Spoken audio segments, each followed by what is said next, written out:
وبعده قال الله تعالى في شأن حبيبه إن الله وملائكته يصلون على النبي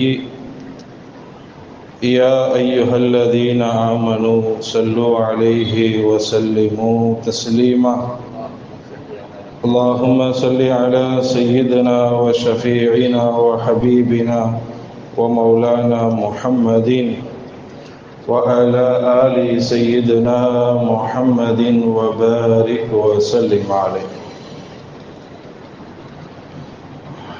அல்லாஹ் ஜல்லஷானஹு வ தஆலா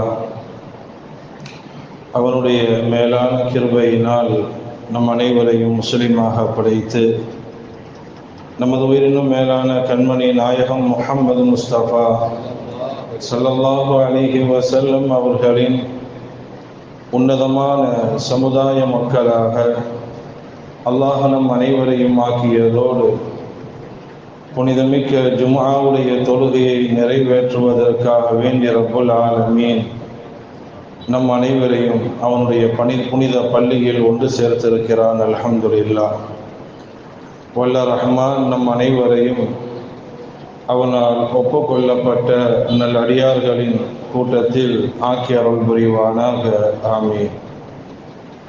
வாழும் காலமெல்லாம் அவனுடைய கட்டளைகளுக்கு அடிபணிந்து நடந்து அவனுடைய அன்பையும் அருளையும் பெற்றவர்களாக வாழ்ந்து மரணிப்பதற்கு அல்லாஹ் நம் அனைவருக்கும் தௌஃபீக் செய்வானாக. ஆமீன். கண்ணியத்திற்கும் மரியாதைக்கும் உரிய அன்பான பெருமக்களே, விலை மதிப்பற்ற இம்மைக்கும் வறுமைக்கும் பயனளிக்கக்கூடிய உன்னதமான இஸ்லாத்தை அல்லாஹ் ஜல்லஷானஹு வ தஆலா நமக்கு தந்து நம்மை முஸ்லிமாக ஆக்கியிருக்கிறான் என்பதை பற்றி நாம் பார்த்து வந்தோம்.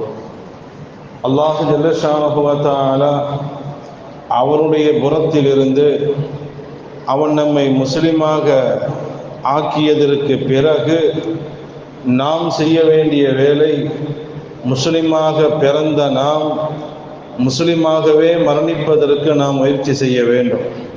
இன்ஷா அல்லாஹ் பின்னாடி நம்ம சொல்லுவோம் என்னென்ன காரியங்களை நாம் செய்தால் இஸ்லாத்தோடு ஈமானோடு மரணிக்க முடியும், என்னென்ன காரியங்களை செய்வதன் மூலமாக இஸ்லாத்தோடும் ஈமானோடும் மரணிக்க முடியாத நிலை ஏற்படும் என்பதை இன்ஷா அல்லாஹ் கடைசியாக நம்ம சொல்லுவோம்.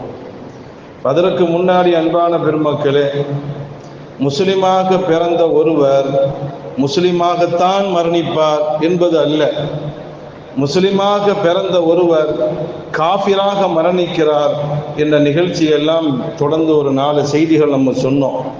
இன்ஷா அல்லாஹ் நமக்கு இன்னும் படிப்பினை கிடைக்க வேண்டும் என்பதற்காக வேண்டி இன்னொரு 4 நிகழ்ச்சிகளை மட்டும் நான் சொல்லி இஸ்லாத்தோடு ஈமானோடு மரணிப்பதற்கு நாம் என்ன செய்ய வேண்டும் என்பதையும் பேசி நான் இன்ஷா அல்லாஹ் இந்த தலைப்பை நான் முடிவுக்கு கொண்டு வருவேன். அன்பான பெருமக்களே, அல்லாஹ் குர்ஆன்ல சொல்லுவான், இன்னல்லாஹ லா யظلمு மிஸ்கால தர்ரா. அல்லாஹ் யாருக்குமே கடுகளவு அநியாயம் செய்ய மாட்டான். ஒரு ஆள் அல்லாஹ் முஸ்லிமா பிறக்க வச்சு திடீர்னு அல்லாஹ் ஒரு ஆளை காஃபிரா மௌத்தாக்குறான்னா இது பெரிய அநியாயம் தானே. முஸ்லிமாக அல்லாஹ் பிறக்க வச்சு ஒரு ஆள் காஃபிரா மௌத்தா போகிறாருன்னா அல்லாஹ் அவருக்கு பெரிய அநியாயம் செஞ்சுட்டான்ல வரும். ஆனால் குர்ஆன் டிக்ளேர் பண்ணுது, இன்னல்லாஹ லா யظلمு மிஸ்கால தர்ரா. அல்லாஹ் யாருக்கும் ஒரு கடுகளவு கூட அநியாயம் செய்ய மாட்டான். வலாக்கின் கானு அன்ஃபுஸஹும் யظلمூன். ஆனால் அவர்கள் தங்களுக்குத்தான் அநியாயம் செய்கிறார்கள். எனக்கு அல்லாஹ் அநியாயம் செய்ய மாட்டான், எனக்கு நான் தான் அநியாயம் செய்வேனே தவிர ரப்பு ஒருபோதும் நமக்கு அநியாயம் செய்ய மாட்டான். வரலாற்றுகளை நாம் பார்க்கும் பொழுது முஸ்லிமாக பிறந்தவர்கள் எல்லாம் கடைசிய காஃபிராக அவர்கள் ஈமான் இல்லாமல் மரணிக்கிறார்கள் என்றால் ஏதோ அவருடைய வாழ்க்கையில் ஏற்பட்ட சில தவறுகள் தான் அவர்களை இந்த நிலைக்கு ஆளாக்கியது என்று புரிந்து கொள்ள வேண்டுமே தவிர அல்லாஹ் யாரையும் காஃபிரா மௌத்தாக்க மாட்டான். அப்புறம் எதுக்கு முஸ்லீமா அல்லாஹ் அவனை படைக்கணும்? அல்லாஹ் என்ன வேலை பொழப்பு இல்லாதவனா? ஒரு ஆளை முஸ்லீமா படைச்சி கடைசியாக அல்லாஹ் அவனை காஃபிரா மௌத்தாக்கணும்? அது காஃபிராகவே பிறக்க வச்சிருக்கலாமே.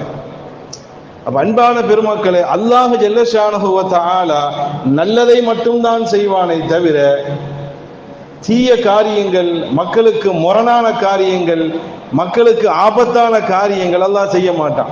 அல்லாஹ் ஜல்லஷானஹு வ தஆலா ஒரு ஆளை காஃபிராக மௌத்தாக்கணும்னு அல்லாஹ் நினைச்ச எதுக்கு நபிமார்கள் அனுப்பணும், எதற்கு குர்ஆனை கொடுக்கணும், எதற்கு ஷரியத் என்று சொல்லக்கூடிய மார்க்கத்தை கொடுக்கணும். அப்ப அல்லாஹ் ஜல்லஷானஹு வ தஆலா முஸ்லிமாக பிறக்க வைத்தவன், அவன் முஸ்லிமாக தான் மரணிக்க வேண்டும் என்று அவன் ஆசைப்படுகிறான். ஆனா நம்ம தப்பு செஞ்சா அதுக்கு அவன் பொறுப்பு அல்ல. பண்பான பெருமக்களே, அல்லாஹ் ஜல்லஷானஹு வ தஆலா முஸ்லிமாக நம்மை பிறக்க வைத்து விட்டான். முஸ்லிமாக ஈமானோடு இஸ்லாத்தோடு மௌத்தாகுவது என்பது அது நம்முடைய கையில தான் இருக்கு.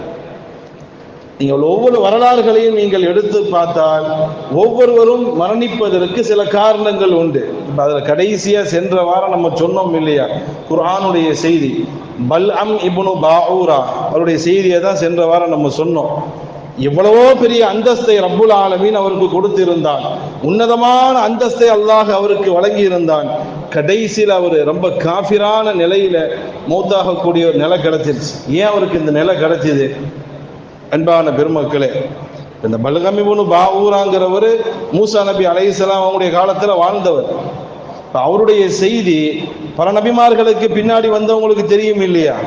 அப்ப சில நபிமார்கள் அல்லாஹ் ஜல்லஷானஹு வ தஆலாவிட்ட கேட்கிறாங்க, யா அல்லாஹ், பல்அம் இப்னு பாஊரா இவ்வளவு உயர்ந்த அந்தஸ்தை பெற்ற அவருக்கு ஏன் இவ்வளவு மோசமான ஒரு நிலை ஏற்பட்டுச்சு? அவருக்கு எவ்வளவு உயர்வான அந்தஸ்தில் நீ அவரை வைத்திருந்தாய், எவ்வளவு உன்னதமான ஒரு தரஜால அவரை நீ வைத்திருந்தாய், கடைசியில இப்படி ஒரு காஃபிராக கேவலமான முறையில அவர் சாகக்கூடிய ஒரு நிலை ஏற்பட்டுடுச்சு, எதற்கு, எதனால அவருக்கு இப்படி ஒரு நிலை ஏற்பட்டது என்று சில நபிமார்கள் அல்லாஹ்விடத்தில் கேட்டதற்கு அல்லாஹ் சொன்னான், அவருக்கு ஏன் இவ்வளவு மோசமான நிலை ஏற்பட்டது தெரியுமா? இங்கதான் நம்ம கவனிக்கணும்.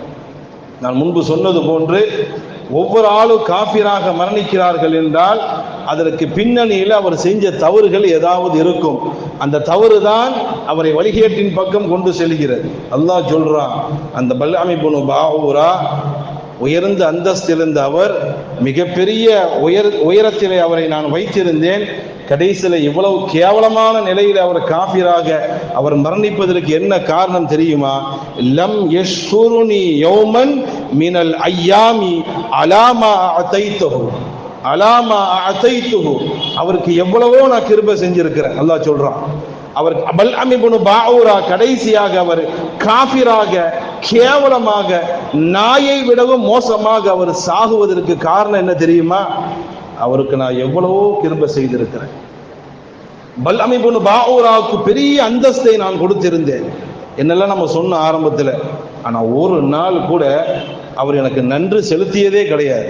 லம் யஷ்குருனி யௌமன் மினல் அய்யாமா, எத்தனையோ வருஷம் வாழ்ந்திருக்கிறார்கள், எவ்வளவோ பெரிய கிருபைகள் எல்லாம் நான் செய்திருக்கிறேன், ஒரு நாள் கூட அவர் நன்றி உணர்வோடு எனக்கு அவர் சுக்ரு செஞ்சதே கிடையாது. அதனாலதான் என்னுடைய ஃபர்ஸ்ட் டாபிக்கை அல்லாஹ் உங்களை முஸ்லீமாக ஆக்குனதற்காக வேண்டி சுக்ரு செய்யுங்கன்னு சொன்னேன். என்னுடைய டாபிக்கினுடைய முதல் சப்ஜெக்டே அதான். அல்லாஹ் ஜல்லஷானஹு வ தஆலா எவ்வித சிரமமும் இல்லாமல், எவ்வித கஷ்டமும் இல்லாமல் ரொம்ப லேசான முறையில் அல்லாஹ் நம்மளை முஸ்லீம் ஆக்கி இருக்கிறான் பாருங்க. இதுக்கு எவ்வளவு சுக்ரு செய்தாலும், எவ்வளவு நன்றி செலுத்தினாலும் அது ஈடாகாது. அல்லாஹ் சொல்லக்கூடிய காரணம் அதுதான். பல்அம் இப்னு பாஊரா இவ்வளவு கேவலமான நிலைக்கு அவர் மாறுவதற்கு காரணம், லம் யஷ்குருனி யௌமா, ஒரு நாள் கூட அவர் எனக்கு நன்றி செலுத்தியது கிடையாது. ஒரு நாள் கூட நான் அவருக்கு எவ்வளவோ அந்தஸ்தை கொடுத்தேன், அதையெல்லாம் அவர் நினைத்து பார்த்து ஒரு நாள் கூட அந்த நன்றி உணர்வோடு எனக்கு அவர் நன்றி சுக்ரியா சொன்னதே கிடையாது.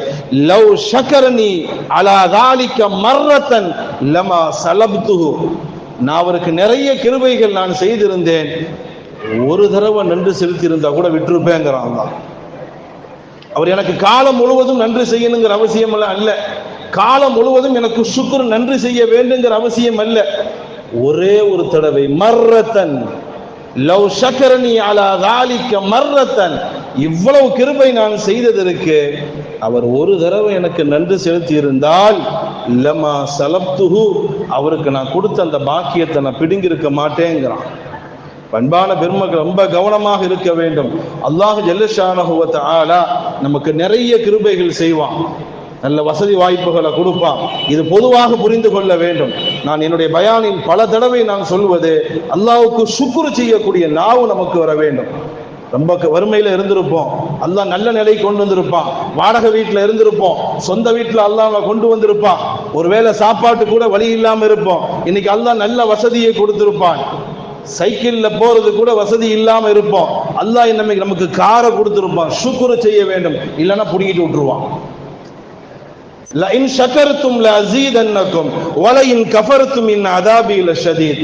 நான் உங்களுக்கு கொடுக்கக்கூடிய கிருபைகளுக்கு நன்றி செலுத்துங்க, இல்லைன்னா என் புடி கடுமையாக இருக்கும். ஒன்னு நீங்க வாழும் பொழுதே புடுங்கிட்டு விடுவேன், அல்லது மௌத்தா போனதுக்கு பிறகு உங்க புள்ளைட்டேந்து புடுங்கிடுவேங்கிறான். எத்தனையோ பேருடைய வாழ்க்கையை பார்க்கிறோம். அல்லாஹ் ஜல்ல ஷானஹு நம் அனைவரையும் பாதுகாப்பானால். வாழும் பொழுது ரொம்ப ரொம்ப ரொம்ப அருமையாக வாழ்ந்திருப்பார்கள், கடைசி காலகட்டத்தில் நொடிஞ்சு போயிருப்பாங்க அவங்க உயிரோடு இருக்கும் பொழுதே, அல்லது அவங்களுடைய பிறகு அடுத்த தலைமுறை வந்தபோது நொடிஞ்சு போயிருப்பாங்க. நம்மளே வாய்னால சொல்லுவோம், இவங்கெல்லாம் ரொம்ப ஓஹோன்னு வாழ்ந்தவங்க, இவங்கெல்லாம் ரொம்ப சிறப்பா வாழ்ந்தவர்கள். இப்ப என்னாச்சு, இப்ப என்னாச்சு, அந்த வாழ்க்கை இல்லையே, எங்கேயோ ஒரு இடத்துல தப்பு பண்ணியிருக்கிறாங்க.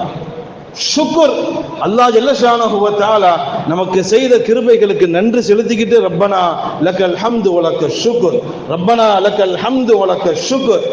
சுலைமான் அலைஹிஸ்ஸலாம் அவர்களுக்கு அல்லாஹ் ஜல்ல ஷானஹு வ தஆலா எவ்வளவு உன்னத அந்தஸ்தை எல்லாம் கொடுத்தான். சுலைமான் நபி அலைஹிஸ்ஸலாம் அவர்களுக்கு பெரும் பெரும் ஆட்சியை கொடுத்தான், பறவைகளோடு பேசக்கூடிய பவரை கொடுத்தான், ஜின்களை தான் கண்ட்ரோல்ல வச்சிருந்தாங்க, காற்றை தான் கண்ட்ரோல்ல வச்சிருந்தாங்க. எவ்வளவு பெரிய அந்தஸ்தை சுலைமான் நபி கொடுத்தான். ஒரு நாள் கூட அவங்க பெருமடிக்க இல்லையே. ஹாதா மின் ஃபதுலி ரப்பி, ஹாதா மின் ஃபதுலி ரப்பி, இதுதான் அவங்க வாயில வந்து ஹாதா மின் ஃபதுலி ரப்பி, என் ரப்பு கொடுத்த கிருபை. என் ரப்பு என்னைக்கு நம்மகிட்ட இருக்கக்கூடிய என் ரப்பு போட்ட பிச்சேன்னு விளங்குறோமோ, அன்னைக்குதான் சுக்ரு வாயில வரும். இது என்னுடையது, நான் கஷ்டப்பட்டு சம்பாதிச்சு, நம்ம கஷ்டப்பட்டு சம்பாதிச்சான் இல்ல, கஷ்டப்பட்டு சம்பாதிச்சு அவ்வளவு பேருக்கு அல்லாஹ் வசதி வாய்ப்பை கொடுத்திருக்கிறானா? கஷ்டப்பட்டு சம்பாதிச்ச எல்லாருமே பயணத்துக்கு போறாங்க, பயணத்துல போனவங்க அவ்வளவு பேருமே வசதி வாய்ப்போடு இருக்கிறாங்களா?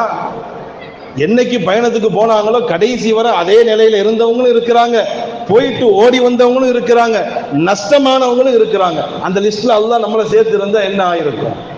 ஷுக்ர், அல்லாஹ்வுக்கு நாம் நன்றி செலுத்தக்கூடிய நாவு நமக்கு வர வேண்டும். அல்லாஹ் ஜல்ல ஷானஹு வ தஆலா சொல்கிறான், இந்த பல்அம் இப்னு பாஊரா எனக்கு ஒரு தடவை நன்றி செலுத்தி இருந்தால் அவருக்கு கொடுத்த இந்த பாக்கியத்தை பூரா நான் புடுங்கி இருக்க மாட்டேன். இது நம்முடைய வாழ்க்கைக்கு ஒரு படிப்பினை. அது இஸ்லாமாக இருக்கட்டும், அல்லது நம்ம வாழ்க்கையில நம்ம என்னென்ன அனுபவிக்கிறோமோ அத்தனையும் இருக்கட்டும்.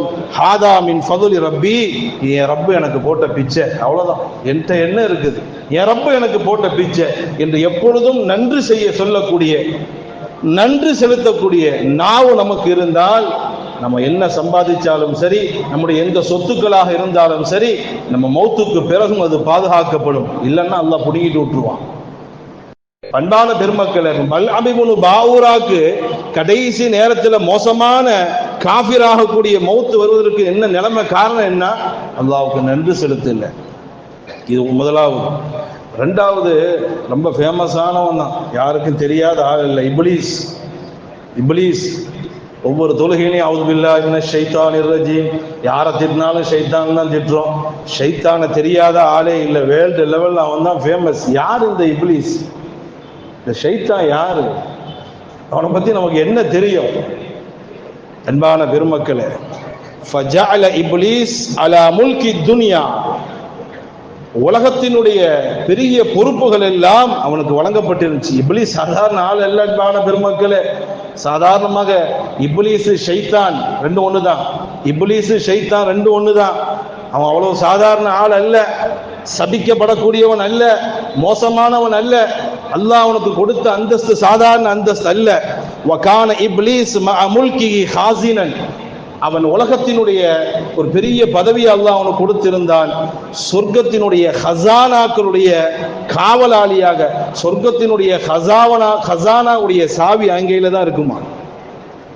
வகான இஸ்முஹு அஸாஸீல், இவனுக்கு அஸாஸீல்ங்கிற பெயர் இருக்கு. இப்லீஸ்ங்கிற பெயரு, ஷைத்தானுங்கிற பெயரு, அஸாஸீல்ங்கிற பெயர் இருக்கு. அது மட்டுமல்ல, ஒவ்வொரு வானத்திலும் அவனுக்கு தனி தனி பெயர் இருக்குது. சாதாரண ஆள் அல்ல இப்லீஸ். வகான மின் சுக்கானில் அருள், அவன் பூமியில் வாழுவான், சில சமயம் சொர்க்கத்துக்கு போவான். இன்னும் சொல்ல போனா அல்லாஹ்வுக்கு செல்ல புள்ள மாதிரி, அவன் அல்லாஹ்வுக்கு செல்ல புள்ள மாதிரி, நினைச்ச நேரத்தில் நினைத்த இடத்திற்கு அவன் செல்லக்கூடியவன். வகான அஷத்துல் மலாயிகத்து இஜ்திஹாதன், மலக்குமார்கள்லயே ரொம்ப கடுமையாக இபாதத்து செய்யக்கூடியவன். மலக்குமார்கள்லயே ரொம்ப கடுமையாக இபாதத்து செய்யக்கூடியவன். வஅக்ஸருஹும் இல்மா, பெருங்கொண்ட இல்மு, அவனை விட பெரிய ஆலிம் யாரும் கிடையாது. ஷைத்தானை விட பெரிய ஹஸ்ரத் உலகத்துல வேற யாரும் கிடையாது. வஅக்ஸருஹும் இல்மா, பெருங்கொண்ட இல்மு உடையவன். வகான மின் அஷ்ரஃபில் மலாயிகா, மலக்குமார்கள்லயே ஹை குவாலிட்டி அவன்தான். மலக்குமார்கள்லயே மிக உயர்ந்த பதவியில் கண்ணியத்தில் இருந்தவன்.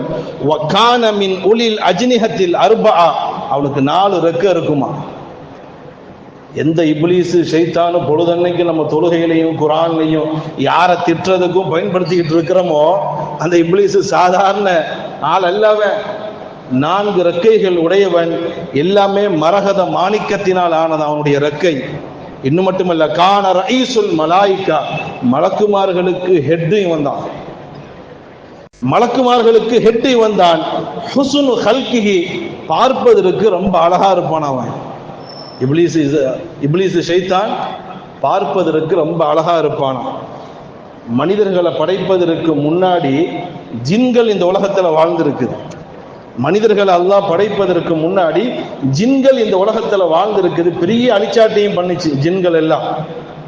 அந்த ஜின்களை பூரா ஓட ஓட விரட்டினது இப்லீஸ் தான். அல்லாஹ் ஜல்லஷானஹு வ தஆலா இப்லீஸுடைய தலைமையில மலக்குமார்களை அனுப்பி ஜின்களை பூரா அடிச்சு விரட்டினா. அதுதான் தீவுகள்லையும் மலைகள்லையும் காடுகள்லையும் வசிச்சுக்கிட்டு இருக்கு. நம்மள மாதிரி இங்க ஊர்ல இருந்ததுதான் ஜின்கள் எல்லாம். நம்மை போன்று ஊர்கள்ல ஊருக்கு உள்ளே வாழ்ந்து கொண்டிருந்தது. ரொம்ப அநியாயம் பண்ணதுனால அல்லாஹ் ஜல்லஷானஹு வ தஆலா இப்லீஸுடைய தலைமையில மலக்குமார்களை அனுப்பி அவ்வளவு பெரிய அடிச்சு விரட்டினான். இவ்வளவு அந்தஸ்து அன்பான பெருமக்களே, 80,000 வருஷம் அமல் செஞ்சிருக்கிறான். 80,000 வருஷம் பூமியில அவன் சஜதா செய்யாத இடமே இல்லையா? இல்ல, இதுல ஏதாவது ஒண்ணு நமக்கு பொருந்துதான் பாருங்களேன். பூமியில அவன் சஜதா செய்யாத இடமே கிடையாது. அவ்வளவு இடத்துலயும் சஜதா செஞ்சிருக்கிறான். சரி, இவ்வளவு அந்தஸ்து பெற்ற அவனுக்கு ஏன் இவ்வளவு மோசமான நிலைமை? சின்ன பிள்ளைங்க கூட மக்தபுல் அவுது பில்லாஹி மினஷ் ஷைத்தானிர் ரஜீம் அவனை திட்டதான் செய்யுது. இப்லீஸை திட்டாத ஆள் இல்லையே, ஷைத்தானை திட்டாத ஆள் இல்லையே. இவ்வளவு உயர்ந்த அந்தஸ்தில் அல்லாஹுக்கு அடுத்து இருக்கக்கூடிய மிகப்பெரிய அந்தஸ்தை அடைந்திருந்த அவன் பல்ஆம் இப்னு பாஊரா மாதிரி இவ்வளவு மோசமான நிலைக்கு அவன் தள்ளப்பட காரணம் என்ன தெரியுமா? வரலாற்றிலே சில செய்திகள் எழுதப்படுகிறது. இவ்வளவு அந்தஸ்துகள் அவர் கிடைக்கப்பட்டதற்கு அவன் என்ன சொல்றான் தெரியுமா? இன்னமா ஆத்தானி அல்லாஹு ஹாதா லி மஸீஹி லிஹி அலல் மலாயிகா, அல்லாஹ் எல்லா மலக்குமார்களை விடவும் அல்லாஹ் எனக்கு தனி அந்தஸ்தை கொடுப்பதற்கு காரணம் என்கிட்ட சில சிறப்பு இருக்குதுன்னு அவன் விளங்கிக்கிட்டான். அல்லாஹ் தந்ததுன்னு விளங்க இல்ல, அல்லாஹ் எனக்கு இவ்வளவு பெரிய அந்தஸ்தை கொடுத்தது ஹாதா மின் ஃபதுலி ரப்பின் விளங்க இல்ல. என்கிட்ட மற்ற மலக்குமார்களை விட ஒரு தனி தன்மை இருக்குது, ஒரு திறமை இருக்குது, பெருமை, ஹெட்வைட். குர்ஆன் தெளிவா டிக்ளேர், அபா வஸ்தக்பர வகான மினல் காஃபிரின், பெருமை அடித்தான். காஃபிரா போய் பெருமை அடிச்சா யாரா காஃபிரா போவாங்களா? அல்லாஹ் குர்ஆன்ல டிக்ளேர் பண்ண, அபா வஸ்தக்பர வகான மினல் காஃபிரின். அல்லாஹ் எனக்கு இவ்வளவு பெரிய அந்தஸ்தை கொடுத்தது அவனுடைய கிருபைன்னு சொல்லி இருந்தா தப்பிச்சிருப்பான். அவன் என்ன நினைக்கிறான்? மற்ற மலக்குமார்கள்ட்ட இல்லாத ஏதோ சிறப்பு என்கிட்ட இருக்குது, அதனாலதான் எனக்கு இந்த அந்தஸ்து கிடைத்தது. ஆதம் நபி அலைஹிஸ்ஸலாம் அவர்களுக்கு அல்லாஹ் சஜதா செய்ய சொன்னா இல்ல, இந்த ஷைத்தான் இவ்வளவு மோசமான நிலைமைக்கு ஆளாக்கப்படுறது காரணத்தை பாருங்க. அல்லாஹ்வுக்கு அவனுக்கு எந்த பிரச்சனையும் இல்லை. அல்லாஹ்வுக்கு செய்ய வேண்டிய கடமைகள்ல எந்த குறையும் அவன் செய்யல. ஆதம் நபி அலைஹிஸ்ஸலாம் அவர்களை படைத்து சஜதா செய்யுங்க, உஸ்ஜுது லி ஆதம், ஆதமுக்கு சஜதா செய்யுங்கிறான். அவ்வளோ அல்லாஹ் சொன்னது அவ்வளவுதான், ஆதமுக்கு சஜதா செய்யுங்க. ஃபஸஜதல் மலாயிகத்து குல்லுஹும் அஜ்மஊன், எல்லா மலக்குமார்களும் சஜதா செய்தார்கள் இல்லா இப்லீஸ், இப்லீஸை தவிர முடியாதுன்ட்டான். அவன் என்ன சொல்றான்? உனக்கு சஜதா செய்வேன், இவருக்கு ஏன் நான் சஜதா செய்யணுங்கிறான். இது பக்கா தௌஹீத் இல்லை, இல்லை பக்கா தௌஹீத் இல்லை. உனக்கு சஜதா செய்ய சொல், 1000 தடவை நான் சஜதா செய்வேன். ஆதமுக்கு எல்லாம் நான் செய்ய முடியாது, அவருக்கு நான் ஏன் செய்யணும்? கரெக்டு தானே? அல்லாஹ் தோலை தட்டி கொடுத்து பக்கா தௌஹீதுல இருக்கிறியப்பா, எனக்கு என்ன தவிர வேற யாருக்கும் சஜதா செய்ய மாட்டேன்ல சொல்ற என்று சொல்லி அல்லாஹ் இன்னுக்கு அவன் ப்ரொமோஷனை கொடுத்துருக்கணும். அப்படித்தானே? அல்லாவுக்கு சஜதா செய்ய மாட்டேன்னு சொன்னாதானே பிரச்சனை. உனக்கு சஜதா செய்ய, ஆதமுக்கெல்லாம் சஜதா செய்ய முடியாது. அல்லாஹ் சந்தோஷப்பட்டானா, கட்டி அணைச்சி என் தங்கமே இந்த மாதிரி தான்ப்பா ஈமான் இருக்குன்னு உனக்கு தௌஹீத் இருக்குன்னு பாராட்டினானா வெளியே போயிடன்ட்டான். ஓ வெளியே போயிடன்ட்டான். அவன் சொல்றான், என்ன சொல்றான்? ஹலக்கத்தினி மின்னா வ ஹலக்கத்தஹு மின் தீன். நான் ஏன் இவருக்கு சஜதா செய்யணும்? என்ன நெருப்பால படைச்சிருக்கிற, அவரை களிமண்ணால படைச்சிருக்கிற. அஸ்ஜுது லிமன் ஹலக்த தீனா, நெருப்பால் படைக்கப்பட்ட நான் மண்ணால படைக்கப்பட்ட இவருக்கு நான் சஜதா செய்யணுமா? அவன் அதான் திங்க் பண்றான். பெருமை, ஹெட்வைட், அகங்காரம். மண்ணால படைச்ச இவருக்கு நான் சஜதா, அவரு தான் எனக்கு சஜதா செய்யணும், நான் அவருக்கு சஜதா செய்ய முடியாது. மண்ணை மேல தூக்கி போட்டா கீழே தான் வரும், நெருப்ப கீழே பத்துனா மேலதான் போகும். அவரு தான் எனக்கு சஜதா செய்யணும், நான் அவருக்கு சஜதா செய்ய வேண்டிய அவசியம் கிடையாது. ஆனா ஹைரும் மீனும் சொன்ன வார்த்தை, ஆனா ஹைரும் மீனும், நான் அவரை விட சிறந்தவன். இந்த பெருமை தான் அன்பான பெருமைக்காக நாசமாக்கிச்சு. வரலாற்றிலே இப்படி ஒரு செய்தியும் எழுதப்படுகிறது. ஒரு சமயம் மலக்குமார்கள் எல்லாம் உட்கார்ந்து அழுதுகிட்டு இருக்கிறாங்களாம். மலக்குமார்கள் எல்லாம் உட்கார்ந்து, அல்லாஹ்வே எங்களுடைய ஈமானை சலாமத்தாக ஆக்குவாயாக, எங்களுடைய ஈமானை நீ சலாமத்தாக ஆக்குவாயாக என்று மலக்குமார்கள் எல்லாம் அழுது கொண்டிருக்கும் பொழுது இப்லீஸ் வாரான். இப்லீஸ் மலக்குமார்கள்ட்ட கேட்ட, என்ன இன்னைக்கு புதுசா ரொம்ப உட்கார்ந்து தக்குவா கூடி அழுதுகிட்டு இருக்கிறீங்களே, என்ன செய்தி? திடீர்னு இவ்வளோ அல்லாஹ் எங்கள் ஈமான சலாமத்தாக்குன்னு இதுவரை அப்படியெல்லாம் நீங்கள் துவா செஞ்ச மாதிரி தெரியல, இன்னைக்கு ரொம்ப என்னமோ ரொம்ப ஈமான் சலாமத்திற்கு துவா செய்றீங்களே, என்ன செய்தி? மலக்குமார்கள் சொன்னார்கள், அல்லாஹ் லவ்ஹுல் மஹ்ஃபூதுல எழுதி போட்டிருக்கிறான், என்னுடைய நெருக்கமான அடியார்களில் ஒருவர், என்னுடைய நெருக்கமான அடியார்களில் ஒருவர் என்னால் சபிக்கப்பட்டவராக ஆகுவார். என்னுடைய நெருக்கமான அடியார்களில் ஒருவர் என்னால் சபிக்கப்பட்டவராக ஆகுவார். ஆனா யாருங்கிறது குறிப்பிடப்படல. அல்லாஹ் யாருக்கு அந்த நிலையை கொடுப்பானோ, எங்களுக்கு அந்த நிலை வந்துருமோ அப்படின்னு நினைச்சு அல்லாஹ்ட்ட கையேந்தி துவா செஞ்சுக்கிட்டு இருக்கிறோம்.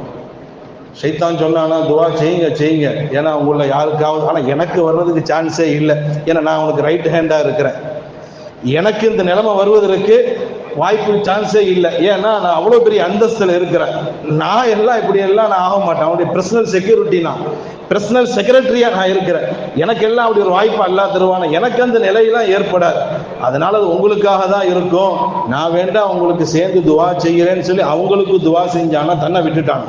எல்லாம் இவங்களை எல்லாம் ஈமானோட மௌத்தாக்கு, ஈமான் சலாமத்தாக்கி வேணு அடுத்த மலக்குமார்களுக்கு துவா செஞ்சானே தவிர தனக்காக வேண்டி துவா செய்யலை.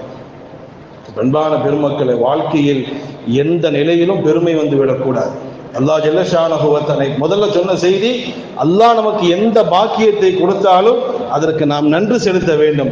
இப்போ சொன்ன செய்தி, ஷைத்தான் வழிகட்டு போவதற்கு முக்கிய காரணமே அவன்கிட்ட இருந்த பெருமை, ஹெட்வைட்.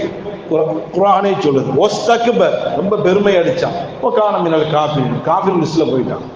அல்லாஹ் ஜல்லஷானஹு வ தஆலா இந்த உலகத்தில் அல்லாஹ் நமக்கு பல அந்தஸ்துகளை கொடுத்திருப்பான், பல மதிப்புகளை கொடுத்திருப்பான். ஒரு காலமும் பெருமை வந்துடக்கூடாது, பணிவாக இருக்க வேண்டும்.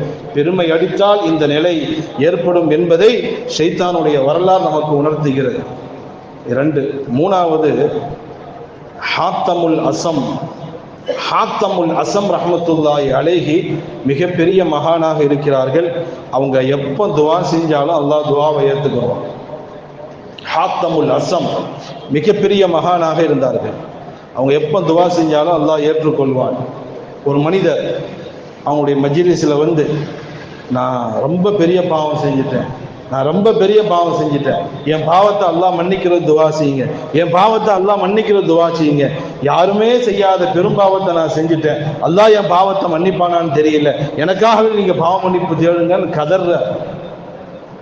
ஹாத்தமுல் அஸம் ரஹ்மத்துல்லாஹி அலைஹி அவர்கள் அவங்களுக்காக வேண்டி பாவ மன்னிப்பு, அல்லாஹ் என்ன பாவம் செஞ்சான்னு தெரியல, அல்லாஹ்வுடைய பாவத்தை மன்னிச்சிரு, ரொம்ப கதறான், என்னுடைய பாவத்தை நீ மன்னிப்பாயாக என்று துவா கேட்கிறாங்க. கேட்டு முடித்ததற்கு பிறகு ஹாத்தமுல் அஸம் ரஹ்மத்துல்லாஹி அலைஹி அந்த மனிதர்கிட்ட, என்னப்பா அவ்வளோ பெரிய பாவம் நீ என்ன செஞ்ச, யாருமே செய்யாத பெரும் பாவம் செஞ்சிருக்கிறியே, அப்படி என்ன பாவம் நீ செஞ்ச என்று கேட்டதற்கு அந்த மனிதர் தலை குனிந்தவராக, நான் சொல்றேன் தப்பா நினைச்சுக்கிறாதீங்க, நான் கஃன் துணி திருடக்கூடியவர். அன்றைய காலகட்டத்தில் இருந்துச்சு, இப்ப அது இல்லை. அன்றைய காலகட்டத்தில் கஃன் துணியை திருடுவாங்களாம். மௌத்தா போய் அடக்கின உடனே ஃப்ரெஷ்ஷா இருக்கும் இல்லை, கஃன் துணியை திருடி கடையில் கொண்டு விற்கிறது. இது ஒரு பொழப்பா இருந்துச்சு அன்றைய காலகட்டத்தில். இப்போ அது யாரும் செய்யல. அன்றைய காலகட்டத்திலே கஃன் துணியை திருடக்கூடியவர்கள் இருந்தாங்க. நிறைய வரலாறுகள்லாம் அதில் இருக்கு. இந்த கஃன் துணி திருடக்கூடிய வேலை தான் இவன் செய்திருக்கிறான். ஹாத்தமுல் அஸ்ஸம் ரஹ்மத்துல்லாஹி அலைஹி அவர்கள் அந்த வார்த்தையை கேட்டவுடன் அதிர்ந்து விட்டார்கள். கஃன் துணியவா திருடுவேன்? நீ கஃன் துணியவா திருடுவே? சரி, எத்தனை வருஷமா திருடிக்கிட்டு இருக்கிற? இந்த கஃன் துணியை நீ எத்தனை வருடங்களாக திருடி கொண்டிருக்கிறாய்? ஒரு 20 வருஷமா நான் கஃன் துணி திருடிக்கிட்டு இருக்கிறேன். 20 வருஷமா. சரி, எத்தனை மையத்துகளுடைய கஃன் துணியை திருடி இருப்பேன்? 20 வருஷமா திருடிக்கிட்டு இருக்கிறேன். 7000 மையத்துகளுடைய கஃன் துணியை திருடி இருக்கிறேன். ஃப்ரெஷ்ஷா அப்படியே திருடி காலில் அடக்குறாங்கல்ல, நைட்ல போய் தோண்டி கஃன் துணியை எடுத்து கடையில் கொண்டு வித்துறது பாதி ரேட்டுக்கு. 7000 மையத்துகளுடைய கஃன் துணியை திருடி இருக்கிறேன். எல்லாமே முஸ்லிமா அல்லது காஃபிரா? எல்லாமே முஸ்லிம்கள் தான். 7000 மையத்துகளும் முஸ்லிம்கள் தான். இப்பதான் ஒரு கேள்வி கேட்கிறாங்க, இந்த 20 வருஷத்துல 7000 முஸ்லிம்களுடைய கஃன் துணியை திருடி இருக்கிறிய, அதுல எத்தனை பேருடைய முகம் மட்டும் கிபிலாவை முன்னோக்கி இருந்தது? இந்த கடைசியில கபூர்ல வைக்கும் பொழுது முகத்தை கிபிலா பக்கம் திருப்புவாங்க, சுன்னத்து. மையத்தை அடக்கம் செய்துட்டு முகத்தை கிபிலாவின் பக்கம் திருப்பி வைப்பார்கள், சுன்னத்து. ஹாத்தமுல் அஸ்ஸம் ரஹ்மத்துல்லாஹி அலைஹி கேட்கிறாங்க, 7000 மையத்தினுடைய கஃனை திருடி இருக்கிறிய, இதுல எத்தனை பேருடைய முகம் அடக்கி வைக்கப்பட்ட பொழுது கிபிலாவின் பக்கம் முகம் திருப்பப்பட்டிருந்துச்சு? அப்படி எத்தனை பேருடைய முகம் இருந்தது என்று கேட்டதற்கு அவன் சொன்னான், வெறும் 300 பேருடைய முகம் மட்டும்தான் கிபிலா பக்கம் இருந்துச்சு. 7000 மையத்துகளில் அடக்கும் பொழுது கிபிலாவை நோக்கி முன்னோக்கி வைப்பார்கள். ஆனால் கபர் அடக்கம் பண்ணதற்கு பிறகு அந்த கிபிலா எல்லாம் முகத்தை மாத்திடுவான்.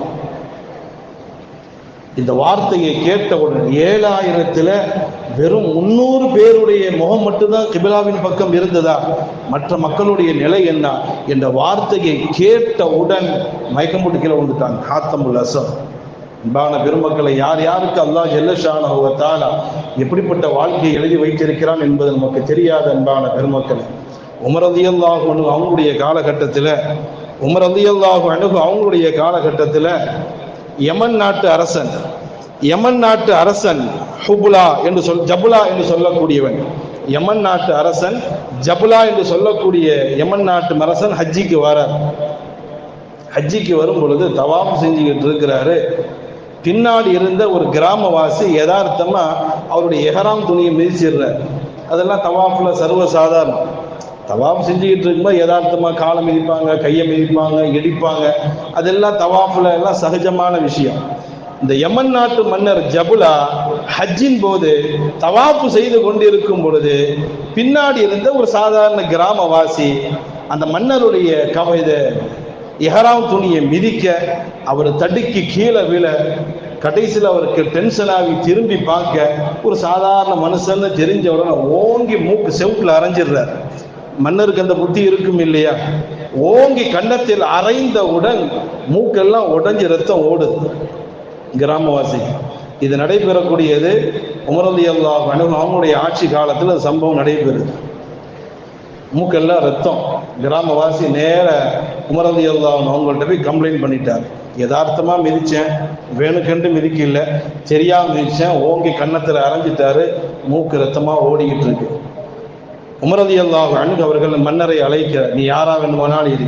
மன்னரை அழைத்து, தெரியாம மிதிச்சிருக்கிறார், திருப்பி ஓங்கி அடிச்சிருக்கிற, ரெண்டே ஆப்ஷன், ஒன்று அவர் உன்னை திருப்பி அடிக்கணும் அல்லது அவர் மன்னிச்சு விடணும். இந்த ரெண்டுல ஏதாவது ஒரு ஆப்ஷன் இருக்கு. அவன் சொன்னான், ஜபுலா சொன்னா, நான் யமன் நாட்டு இளவரசன், ஆல்ரெடி அவன் வேற மதத்திலிருந்து இஸ்லாத்தில் வந்திருக்கிறான். ஆரம்பத்தில் வேற மதத்தில் இருந்தவன், அதுக்கப்புறம் இஸ்லாத்திற்கு வந்திருக்கிறான். அவன் சொன்னா, நான் மன்னன், அவன் சாதாரணமானவன், நீ யாரா வேண்டுமானாலும் இஸ்லாத்தில் இதான் சட்டம், அரசனா இருந்தாலும் சரி, சாதாரண ஆளா இருந்தாலும் சரி, பணக்காரனா இருந்தாலும் சரி, ஏழையா இருந்தாலும் சரி, இதுதான் சட்டம். நீ அடிச்சிட்டா இல்லை அவனை, திருப்பி ஒன்னு அவன் அடிக்கணும் அல்லது மன்னிச்சு விடணும். இந்த ரெண்டுல ஏதாவது ஒண்ணுதான்.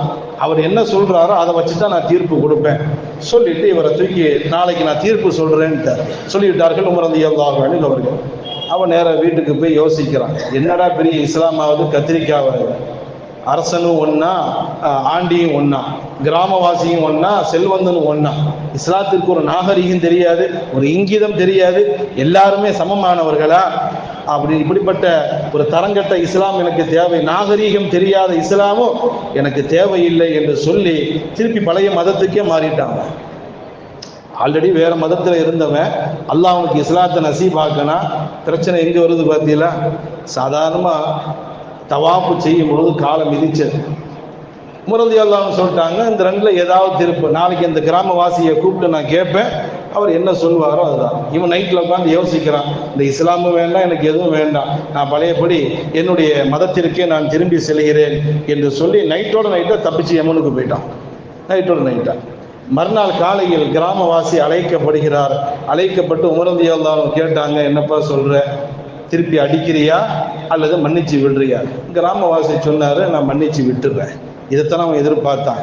ஆனால் அவன் நசீபை பாருங்க, தன்னுடைய இஸ்லாத்தை விட்டு வெளியேறிட்டாங்க.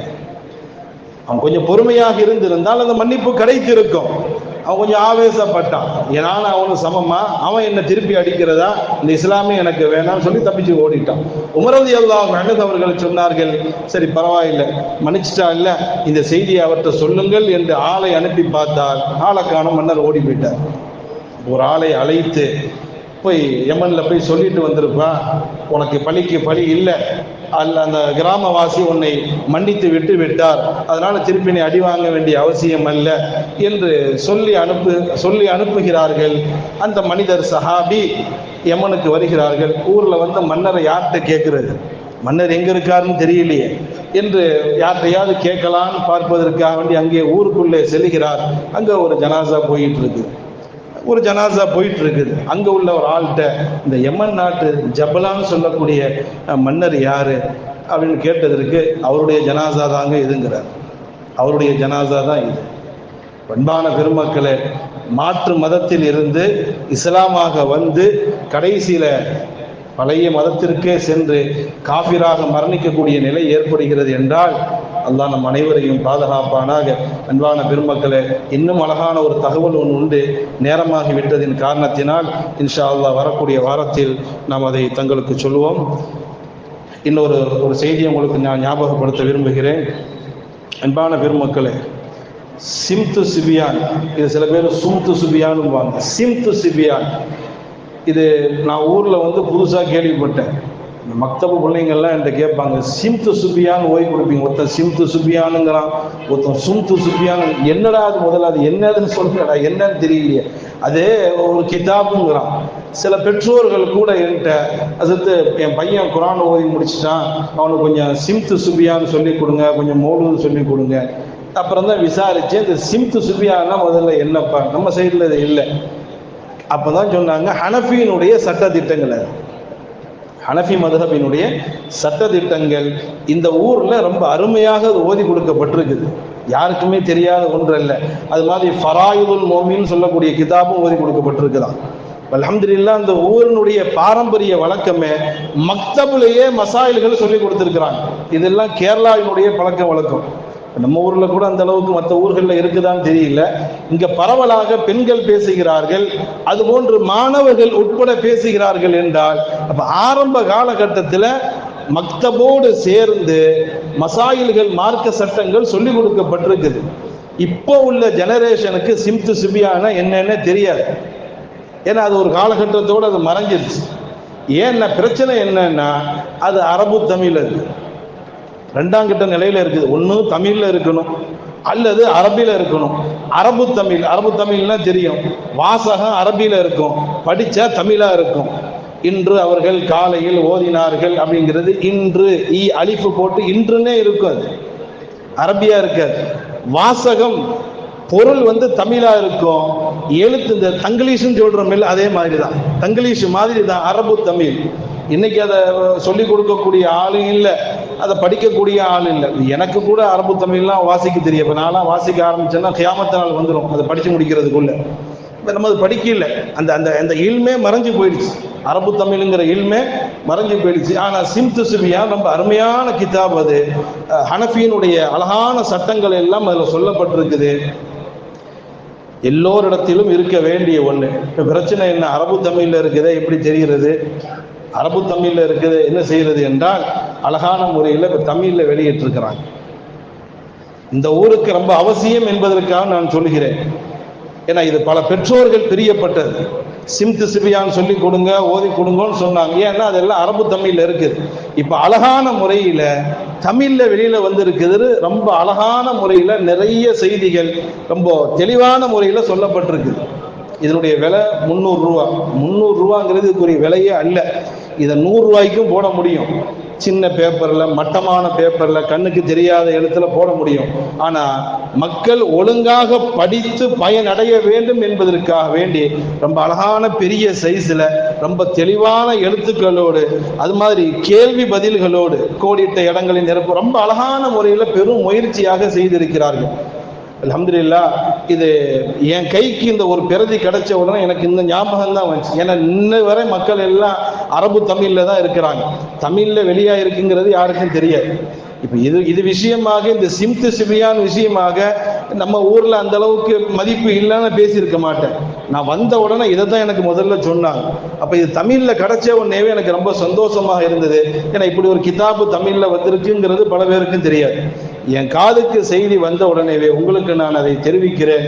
இதனுடைய விலை 300 ரூபா தான். ஒவ்வொருவருடைய வீட்டிலும் இருக்க வேண்டும். மார்க்க சம்பந்தப்பட்ட ஒவ்வொரு விஷயங்களும் நாம் தெரிய வேண்டும்.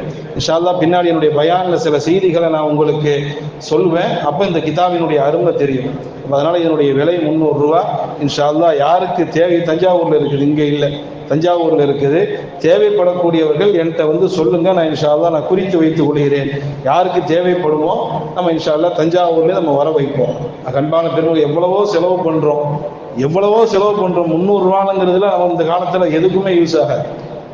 சாதாரண விஷயம். அந்த 300 ரூபாங்கிறது சாதாரண விஷயம். அதனால இது எல்லாருடைய வீடுகளிலும் இருக்க வேண்டும். இருந்தால் மட்டும் போதாது, எல்லாரும் அதை படிக்கணும். குறிப்பாக பெண்கள் படிக்கணும். படித்து தாம் பிள்ளைகளுக்கு அதை சொல்லிக் கொடுக்க வேண்டும். மெயினாக இதை நம்ம அறிமுகம் செய்யறதுக்கு காரணமே பெண்கள் வீட்டில் இருக்கும் சட்டங்களை படித்து தாம் பிள்ளைகளுக்கு உதவுடைய ஃபர்துனா என்ன.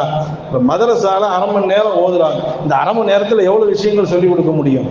அப்போ வீட்டில் இருக்கக்கூடிய பெற்றோர்கள், தாய்மார்கள் டாய்லெட்டுக்குள்ளே போகும்பொழுது என்ன செய்யணும், வெளியில் வரும்போது என்ன செய்யணும், உதவு செய்யும் பொழுது என்ன செய்யணும், உதவுடைய ஃபரது என்ன, உதவுடைய சுன்னத் என்ன, தொழுகையுடைய ஃபரது என்ன, தொழுகையினுடைய சுன்னத் என்ன, தொழுகையை முறிக்கக்கூடிய காரியங்கள் என்ன, உதவை முறிக்கக்கூடிய காரியங்கள் என்ன. ஜனாசா தொழுகிறோம், 4 தக்பீர்ல என்ன ஓதுனுங்கிறது பல பேருக்கு தெரியாது.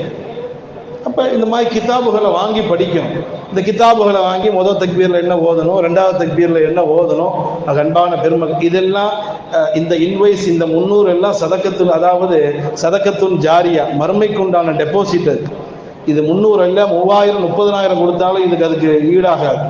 இதெல்லாம் வீடுகளில் வாங்கி வைத்து நாமும் முதல்ல தெரியணும். நம்ம பிள்ளைகளுக்கு இந்த சட்டங்களை சொல்லிக் கொடுக்கணும். இன்னைக்கும் பல பேருக்கு அத்தகையா தெரியறது இல்லை, வித்திரில குனூத்து ஓத தெரியறது இல்லை, தொழுகையில எதை எப்போ ஓதணுங்கிறது தெரியறது இல்லை. அதுக்கு காரணம் என்ன? மார்க்க விஷயத்துல இன்னும் பின்தங்கி தான் இருக்கிறோம். வயசு 60 70 தாண்டி போயிட்டு இருக்கு. அல்லாஹ் நம்ம அனைவரையும் பாதுகாப்பானாக. பண்பான பெருமக்களை, இந்த ஊருக்கு ஏற்றாது போன்று அழகான முறையில் சிம்து சிபியான் தமிழில் வந்திருக்குது. இன்ஷா அல்லாஹ் இதை நீங்கள் வாங்கி நல்ல முறையில் பயன்படுத்தி கொள்ள வேண்டும். என்னை அணுகுங்கள். இன்ஷா அல்லாஹ் நம்ம இது எங்கே வெளியிடப்பட்டதோ அங்கே நம்ம சொல்லி எத்தனை கிதாப் புத்தகங்கள் தேவையோ நம்ம வாங்கி கொள்வோம். அல்லாஹ் ஜல்ல ஷானஹு வ தஆலா நம்ம அனைவருக்கும் தௌஃபீக்